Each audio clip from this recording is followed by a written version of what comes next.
In this video, we will start chapter 8, comparing quantities. So let's start with the first topic, ratio. What is ratio? Comparing two quantities of same kind or unit by division is called ratio. So when we compare two quantities which is of same kind and same unit by division is called ratio. Ratio has no unit, right? Now quantities or numbers compared by division are called terms of the ratio. So the numbers which we are comparing by division, they are called terms of the ratio. The symbol this is used to express ratio. This symbol you can see over here. This we are using to express ratio. Example, if we have two quantities A and B of same kind, and if we are comparing them, then we can write it as A. This is the symbol of ratio, B, and we can read this as A ratio B, or A is to B. So here we are comparing A and B, so that's why A and B are called terms of the ratio. Fine. And here first term. What is the first term? A is the first term. So first term of ratio is called antecedent and the second term is called consequent respectively. Order of the terms in a ratio is very important. So you can see here A is to B is not same as B is to A, right?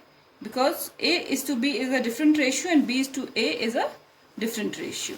We cannot say that both are equal because order of the terms in a ratio is very much important. We cannot interchange it. Okay. Now the next point is equivalent ratio. What is equivalent ratio? A ratio obtained by multiplying or dividing both the terms, that is antecedent as well as consequent, by the same non-zero number is called equivalent ratio.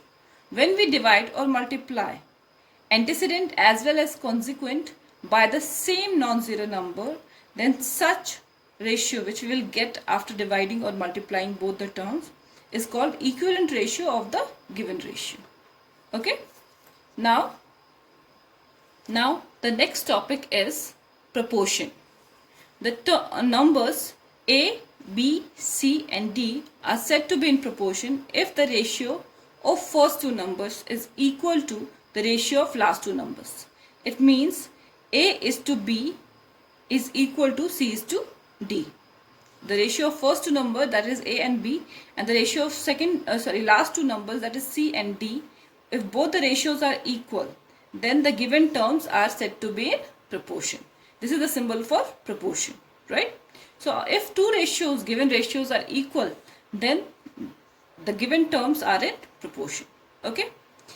So you can see the next point.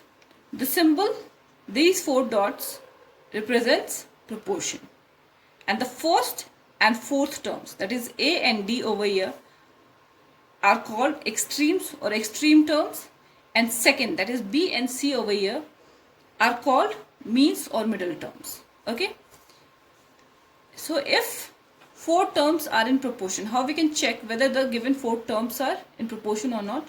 So if four terms are in proportion, then the product of extremes is equal to product of means, or we can say vice versa. It means if product of extremes is equal to product of means, then we can say that four given terms are in proportion. Okay. Now next topic is unitary method. What is unitary method?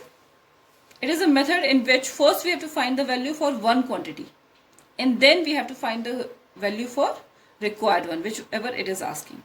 And whenever we have to find the value for one from many, then we have to divide. You can see the arrow over here. We will have the arrow this side because we are moving from many to one. If we have the value for many and we are trying to find for one, then we have to divide. And if we have the value for one and we are trying to find the value for many, we have to multiply. Okay. So this is unitary method. Because we are first finding the value for one in this method, so that's why this method is called as unitary method. Thank you.